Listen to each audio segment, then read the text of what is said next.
All right, so let's put this into a context here. So let's suppose that you are the manager of the company that has been developing this drug to save people's lives, and you spent millions of dollars trying to prevent heart attacks. And those darn statisticians take a look at your data and they say, well, sorry, we don't have enough evidence to conclude that your drug is effective at preventing heart attacks. So what do you do now? So what do you do? I'll give you a few seconds to talk about that or think about that. Some people might cry, some people might give up, but notice that we were kind of close to the reject H naught region, and our p-value was not quite all the way where we needed it to be. But it didn't say that the drug was not effective at preventing heart attacks. It just said that we didn't have enough evidence. So maybe we could go back and get more evidence by increasing our sample size.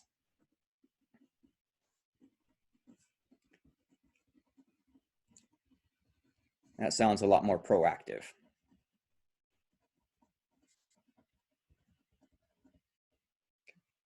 All right, so we've done a hypothesis test for two proportions.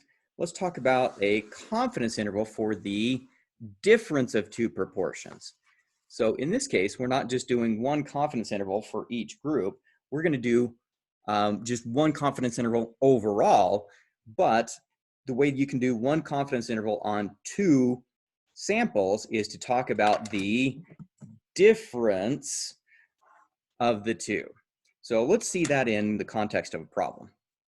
So a sociologist wants to study the level of support for a proposed restructuring of the Social Security system. A random sample of 100 adults who are employed full-time shows that 52 are in favor of this new system. An independent random sample of 100 retired people shows that only 32 are in favor of the restructured Social Security. So our task is to find a 99% confidence interval for the difference in population proportions and interpret it. And does the data indicate a difference in population proportions and explain? So first off, to make sure that our techniques are going to be valid, we need to check our requirements. Did we have two independent and random samples? Yep. Okay. Is this a binomial? Did we have a fixed number in each group? Yes. It happened that we're both 100 in each group for the sample size, but it doesn't have to be, just like we saw on the previous example with 100 in the control group and 87 in the, 100 in the experimental group and 87 in the control group. And so we're going to define success based on the wording of the problem as in favor of new Social Security. Okay. And failure as not in favor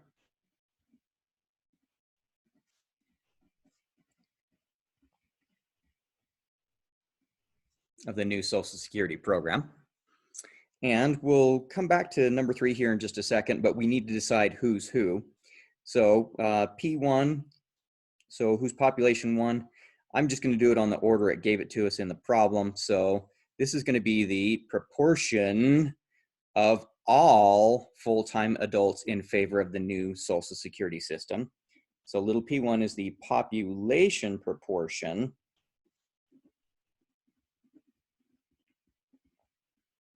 of full-time employed adults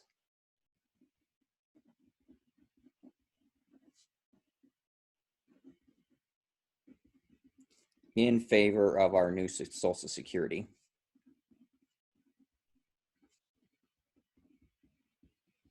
Okay. Then P2 is going to be the 100, is going to be the retired group. So this is going to be the population proportion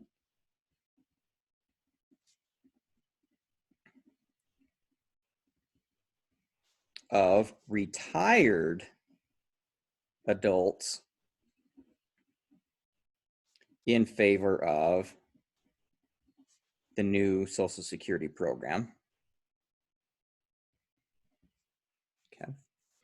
So with that being said, How many successes did we have in the first group? The full-time employed adults, 52 were in favor out of 100. So the number of successes here would be, so the number of successes on group 1 would be 52, and the number of failures on group 1 would be 100 minus 52, which is 48, and that is way greater than or equal to 5. What about for group 2? We had 32 in favor out of 100, 0.320, and this would be 0.520. Okay. So the number of successes in group 2 would be 32, and the number of failures in group 2 would be 100 minus 32, which is 68. And both of those are way greater than or equal to 5. And so, yes, we showed that we had at least 5 successes and at least 5 failures in each sample. So let's go ahead and cut to the chase. Let's pull out our calculator here, and we're going to do a confidence interval on 2 population proportions using the z-distribution. And again, a reminder that it's an interval. On my calculator, it's going to be program B. Depending on how spiffy your calculator is, it might be slightly different. But we want something along the lines of 2 prop z int. Okay. Wait, that's the wrong data. I thought we had 52 out of 100 and 32 out of 100. Oh, remember that these were the numbers from the previous problem. So each time you do a new problem, make sure you get the right data in there. So let's slide this up and put that data in. So we got 52 out of 100 and 32 out of 100. And let's remember that our confidence level was, if I slide back down, 99%, so 0.99 is a decimal. And let's run it and see what we get. So we get 2 prop z int, and we have 0.0239 and 0.3761 to 4 decimal places. And it reminds us who P1 hat and P2 hat were. But since we had sample size of 100 on each, that was pretty easy. So what we need to do is interpret this guy. Now, a common mistake is some people think that this is a confidence interval for the first group or the second group, but it is not. Let me remind you that this is a confidence interval for how far apart they are. So their difference. So let's interpret this and see what we get. We are 99% confident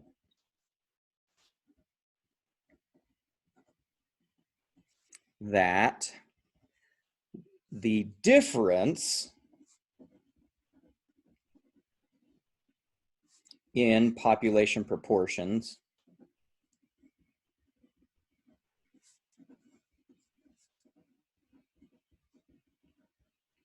of group 1, which was full-time employed adults,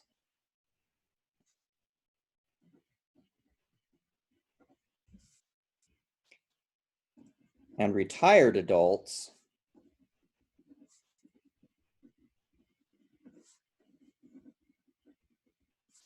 in favor of the new Social Security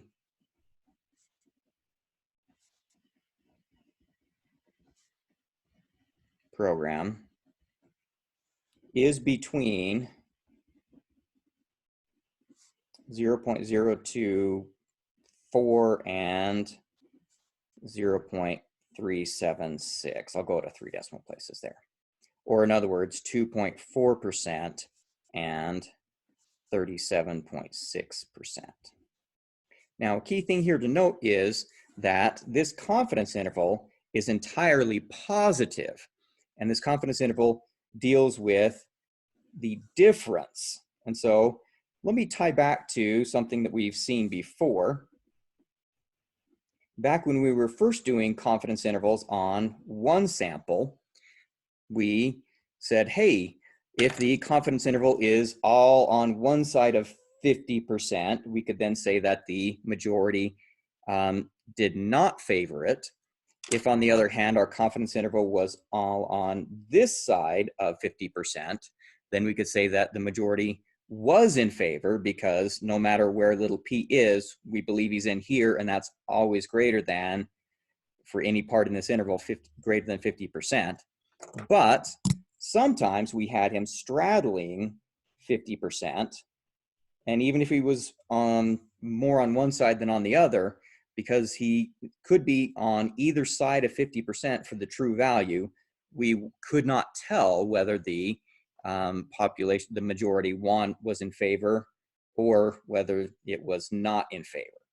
So in this case, since we have only positive numbers here, what we've done is we found a confidence interval for P1 minus P2, and we know that it's somewhere between 0.024 and 0.036. And so since this is positive, that tells me that P1 has to be greater than P2, because when I subtract, I got a positive number. Therefore, we are 99% confident that the population proportion of group 1, which, put it into context, population proportion of full-time employed adults,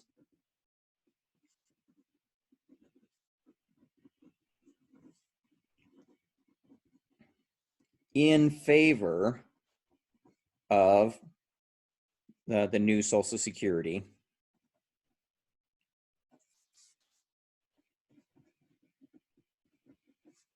is greater than the population proportion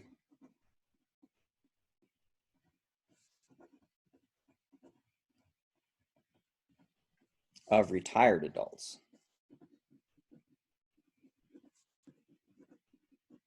And if you want to get really technical, in favor of the new Social Security.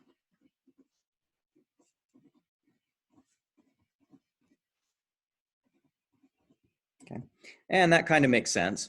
The retired people don't want them messing with their benefits, so fewer people are going to be in favor of that. Again, notice that if we subtract and we get a positive number, the only way we can subtract and get a positive number is if the first one is bigger than the second, which means that P1, which was the population proportion of full-time employed adults in favor of the new Social Security, has to be greater than P2, or at least we're 99% confident that it is greater. Okay.